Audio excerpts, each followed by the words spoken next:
juntos novamente para continuarmos o estudo do livro Transição Planetária, escrito por Divaldo Franco e o espírito Manuel Filomeno de Miranda. Novas experiências. Após algum tempo de repouso e de meditação, deixei-me inspirar pela oração, entregando-me ao Senhor da vida para o ministério que deveria exercer com os nobres espíritos que logo mais visitaríamos a Terra. Um balsâmico bem-estar inundou-me e sentimentos que não pude conter as lágrimas de alegria e de gratidão aos céus por permitir-me aprender no trabalho com exemplos dos mais abnegados. Às 18 horas, encontramo-nos após uma oração pronunciada pelo Dr. Charles White. Tomamos o veículo especial que nos conduzia à cidade de Sumatra, na Indonésia, considerado o quarto país mais populoso da Terra, que fora assolada, entre outras cidades, dos muitos países atingidos, onde deveríamos instalar-nos com os demais grupos que nos anteciparam. A cidade tivera mais de 2/3 de sua área afetada pela inundação e pela destruição. Igualmente considerado o país mais populoso dentre os muçulmanos, seu povo, espalhado pelas inúmeras ilhas, não podia imaginar a grandeza da calamitosa ocorrência por falta de comunicação entre aquelas de origem vulcânica e outras de formação calcária. Alguns espíritos nobres acercaram-se da região no começo de dezembro, a fim de organizarem as comunidades transitórias para receberem os que desencarnariam em aflição no terrível futuro evento sísmico. Então, esse tsunami ocorreu em dezembro de 2004. Então, foi um mês antes, a comunidade espiritual já estava levantando os equipamentos e instalações para receber esses que iriam perecer ali. Ou seja, nada é surpresa para o plano espiritual. Continuando. Transcorrido algum tempo de viagem, chegamos à comunidade espiritual situada sobre a área tristemente atingida.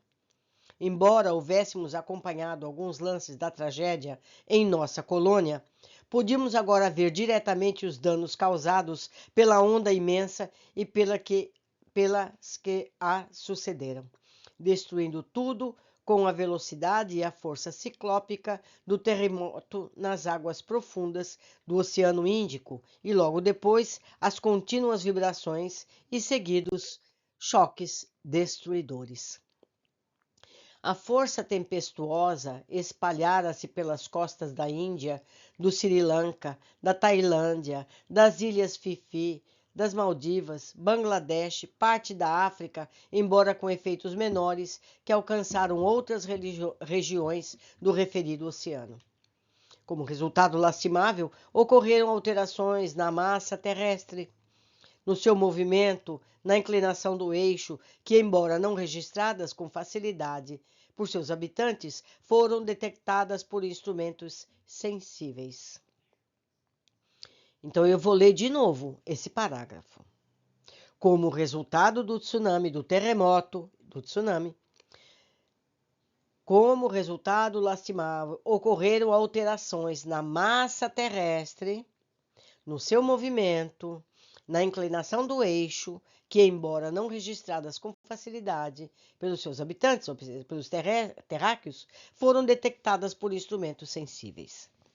A primeira onda, avassaladora, ceifara mais de 150 mil vidas, enquanto as sucessivas, carregadas de destroços de casas, barcos e construções de todo tipo, de árvores arrancadas e pedras, semearam o horror, arrasando as comunidades litorâneas.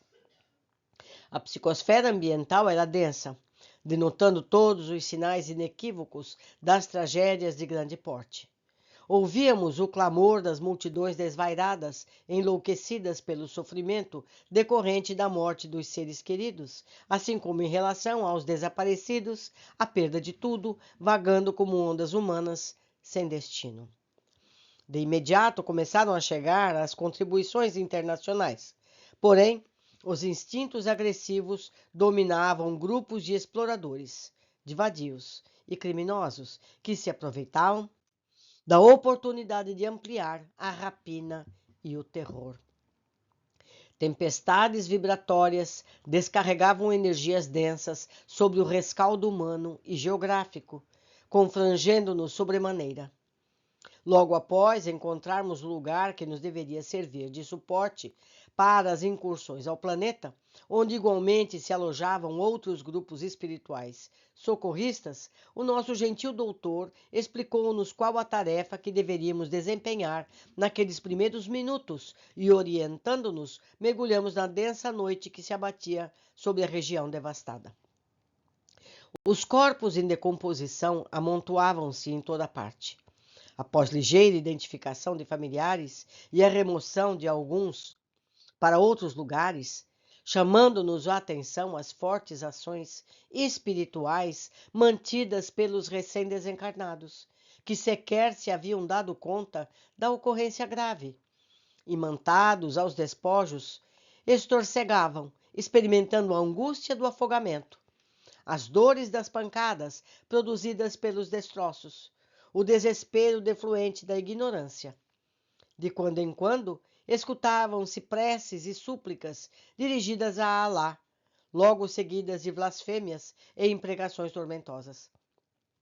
Movimentavam-se muitos encarnados em atividades de auxílio, apesar da noite densa, demonstrando a solidariedade humana, inúmeros dos quais haviam chegado de outros países, especialistas desse tipo de socorro, que se misturavam aos caravaneiros do além, igualmente dedicados ao amor ao próximo. Dr. White caminhou entre os muitos destroços e cadáveres da direção de um grupo de desencarnados, que me fazia recordar uma alcateia de lobos famintos ou chacais disputando os despojos das presas mortas. A balbúrdia era expressiva. O pugilato entre alguns espíritos era igualmente vergonhoso. Disputavam as energias dos recém-desencarnados, elucidou o respeitável médico. Vocês estão percebendo o que está acontecendo? Eu acho que sim, vocês entenderam bem. Continuando. Com essa atitude, agridem os espíritos em desespero, que mais se apavoram e tentam absorver-lhe as energias animais de que se nutrem, iniciando o infeliz processo de vampirização. O que acontece, meus amigos? Quando uma pessoa morre de doença, por estar doente ou pela idade avançada, o fluido vital se extingue lentamente. No caso de morte em acidentes, em situações climáticas desse tamanho, as pessoas estão plenas de fluido vital. E os espíritos que estão já desencarnados há muito tempo nas regiões são ávidos por esse fluido de que eles, entre aspas, se alimentam.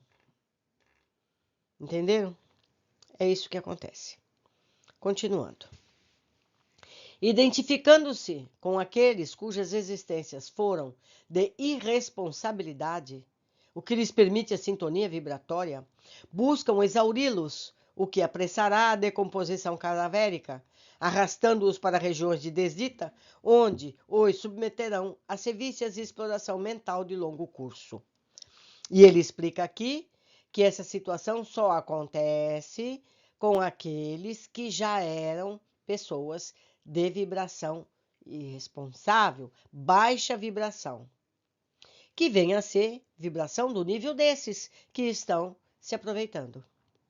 Pessoas de elevado nível espiritual ou que não são decadentes espirituais são logo recolhidas ou ela mesma se encaminha para regiões mais elevadas, ou no mínimo mais equilibradas.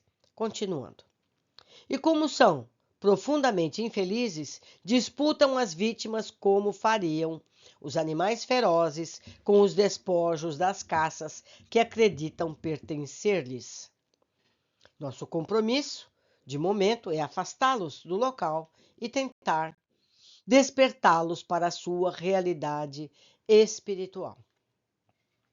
Aproximamo-nos e, a um sinal do médico, Abdul, que se encontrava com a indumentária muçulmana convencional, levantou a voz e recitou um ayat, ou seja, um versículo de uma das suras, capítulos do Corão, em tonalidade ritmada, qual faria um muslim no seu recitativo na torre da mesquita. Então, ele, sendo da mesma religião, soube como se aproximar e fazer contato com este espírito, certo? Continuando. Com vibração especial e profunda, o amigo continuou emitindo o som que envolvia as palavras e subitamente houve um silêncio aterrador, com os bandoleiros espirituais como que despertando da alucinação.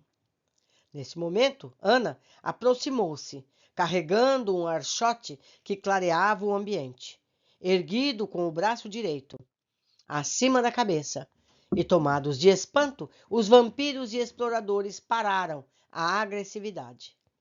Um deles destacou-se com um semblante fecino e cruel, gritando que nada tinha a temer e que todos se voltassem contra os invasores e os submetessem. Abdul, porém, manteve-se irretocável, continuando a recitar o livro com respeito e seriedade, o que produzia impacto muito grande na massa alucinada. Foi então que o Dr. White explicou-lhes a ocorrência que tivera lugar pouco tempo antes, naquele dia 26. Ainda era dezembro. A partir das 8 da manhã, e todos eles, colhidos pela morte, necessitavam de justo repouso, assim como os seus despojos deveriam ser cremados coletivamente, a fim de serem evitadas as epidemias que sucedem após estes infausto acontecimentos, recordando que já se anunciavam algumas.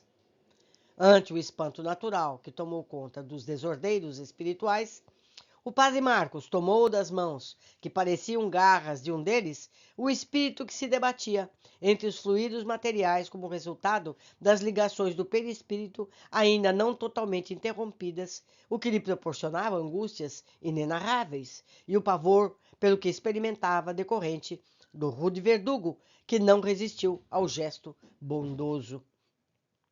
Observando os vínculos que se alongavam até um dos cadáveres, um deplorável estado de decomposição, o religioso, com movimentos circulares no sentido oposto ao ponteiro do relógio, trabalhou o chakra coronário, deslindando o espírito que gemia e retorcia-se em agonias inenarráveis, até que descargas densas e pútridas que eram eliminadas, a pouco e pouco foram diminuindo de volume, esgarçando até diluir-se totalmente. Via então o desencarnado cambalear e desfalecer. Ajudado por Yvon, o benfeitor retirou-o do magote, colocando-o a regular distância em sono agitado, dando prosseguimento com outro infeliz. O agitador que ameaçava Abdul disparou em velocidade, abandonando o grupo, enquanto o servidor do bem continuava conclamando-os à paz, ao respeito pelas vítimas, à compaixão, à misericórdia preconizados pelo seu livro sagrado, pelo Alcorão. Ato contínuo, embora prosseguisse a agressão de alguns mais rebeldes, seguimos a atitude do padre Marcos e procuramos atender alguns sofredores em comovedora aflição, que se libertavam das mãos perversas que os exploravam, trabalhando-lhes as fixações perispirituais, de modo a atenuar-lhes os sofrimentos acerbos. À medida que eram diminuídas as ligações com os cadáveres a que se encontravam imantados, experimentavam o torpor da desencarnação, entrando em sono agitado, típico das últimas imagens captadas antes da morte física.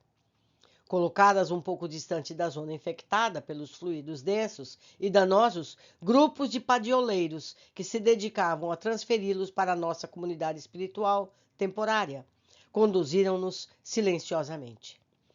Enquanto ocorria essa atividade, Abdul falava diretamente com alguns obsessores e zombeteiros que se encontravam presentes, explicando-lhes o sentido da vida e as leis que regem o universo. Naturalmente, incluindo o sombrio mundo em que se agitavam, tentando manter o mesmo comportamento vivenciado na Terra. Tratava-se da necessidade de transformação moral para melhor, a fim de poderem viver realmente, libertando-se da névoa que lhes entorpecia a inteligência e alucinava os sentimentos. Conhecedor da alma humana, o hábil esclarecedor não se intimidava ante as ameaças de alguns seres hediondos que dele escarneciam, assim como de todos nós, gritando epítetos vulgares e berrantes, ameaçando-nos de combate em defesa dos seus interesses.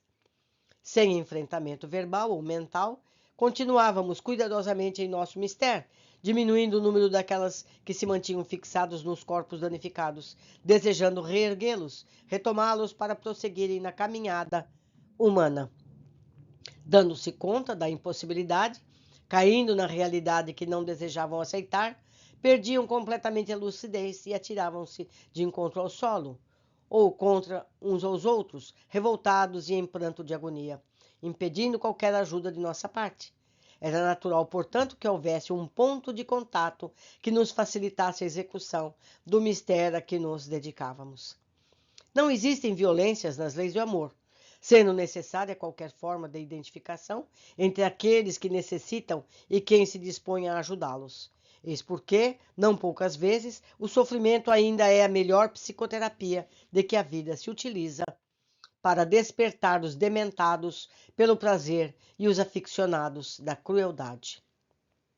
O labor era exaustivo e de grande significado, porque o auxílio liberador da cada espírito que se beneficiava com a dádiva do sono e a imediata transferência para um dos setores de auxílio em nossa esfera, assinalava-lhe um novo caminho a correr, após despertar do letargo que passariam experimentado por algum tempo. Momentos houve de agitação, porque alguns dos exploradores de energia recusavam ceder as suas vítimas ao nosso apoio, ficando e apresentando-se em condições próprias para um pugilato físico distante de qualquer método de equilíbrio. O Dr. White, porém, comunicava-se mentalmente conosco, estimulando-nos ao prosseguimento, aproveitando-se indecisão de alguns verdugos, vinculando-nos a Jesus no ministério do amor, junto aos obsidiados a quem socorrera, vindo da sua autoridade, e desse modo continuamos. A patética da gritaria em frene e da desolação em volta doía-nos. No entanto, não podíamos deslocar-nos mentalmente da atividade que nos dizia respeito naquele reduto de putrefação e loucura. Atendendo a uma mulher desvairada, que segurava uma criança também lacrimosa e inconsolável, percebi-lhe a alucinação defluente do momento em que se desejou salvar com a filhinha de poucos anos de idade, buscando a parte superior da casa em que viviam. E a onda arrancou-a dos alicerces, despedaçando-a, esmagando-a contra os destroços ambos os corpos. Podia-se ver-lhe os registros na mente alucinada. Não parava de gritar suplicando socorro, acreditando-se, como realmente se encontrava, perseguida por seres demoníacos que a desejavam submeter. Tocando-lhe a fronte espiritual, emitindo sucessivas ondas de amor e paz, percebi que me captava o pensamento, e porque estivesse estimulada a fé religiosa, pôde perceber-me em seu e no auxílio à filhinha, deixando-se conduzir para fora do círculo em que se encontrava aprisionada, embora ainda vinculada ao corpo, reduzido a frangalhos. A pequenina encontrava-se livre da injunção perispiritual da matéria e logo acerenou-se ao receber as vibrações que se exteriorizavam deste servidor em sua direção. Yvonne veio em meu socorro e começamos a concentrar a nossa atenção nos laços que a mantinham presa ao veículo carnal sem qualquer utilidade naquele momento. Algum tempo depois, após conseguirmos esgarçar as ataduras energéticas entre o espírito e a matéria, por fim acalmou-se, deixando-se conduzir, enquanto chorava comovedoramente, lamentando o acontecimento da desencarnação de que se dava conta. Buscamos falar-lhe de imortalidade através do pensamento que ela captava, apresentando-lhe a filhinha de quem deveria cuidar, prosseguindo como se estivesse na terra, preparando-se para auxiliar aos demais familiares que, se não estivessem conduzidos pelo carro da morte, muito necessitariam da sua cooperação para poder continuar no processo de recuperação nos dias por vindouros. Convidada à reflexão da família, o instinto maternal apresentou-se-lhe mais forte e ela cedeu em acalmar-se. Conseguiu locomover-se, embora com alguma dificuldade, abraçando a criancinha que adormecera em seu regaço e a conduz a um grupo de auxiliares especiais que, a partir daquele momento, se encarregariam das providências compatíveis com seu estado. Ainda não víramos tudo o que a natureza humana faz enquanto lhe predominam as forças brutais do primarismo. Estávamos absortos no atendimento daquela mole sofrida, quando alguns indivíduos ainda reencarnados começaram a remover os corpos sem qualquer consideração, aproveitando-se das sombras terríveis da noite, ou seja, pessoas encarnadas buscando pertences dos que estavam mortos. Tratava-se de assaltantes de cadáveres, informou-nos Dr. White, que os vão vasculhando em busca de qualquer coisa de valor, considerando-se que a morte os surpreendeu um momento de atividade normal, sem aviso prévio. Embora as autoridades estejam tentando pôr ordem no caos, os infelizes aproveitadores recorrem a todos os expedientes possíveis, objetivando lucrar com a desdita dos outros. Removendo os cadáveres em putrefação, não receiam contaminação de nenhuma natureza, suportam os odores terríveis dominados pelo álcool que lhes ingerem e pela ambição desmedida de amealhar algo para os prazeres degradantes. Continuamos sem prestar atenção, desde que estamos em campos vibratórios muito diferentes. É lamentável, meus amigos, que ainda estejamos, porque nós estamos aqui, fazemos parte dessa humanidade, ainda nesse nível de ignorância e desamor. Mas nós vamos aprender, todos nós, a sermos mais fraternos uns com os outros, não é mesmo? Por hoje terminamos. Aguardo vocês na sequência do nosso estudo.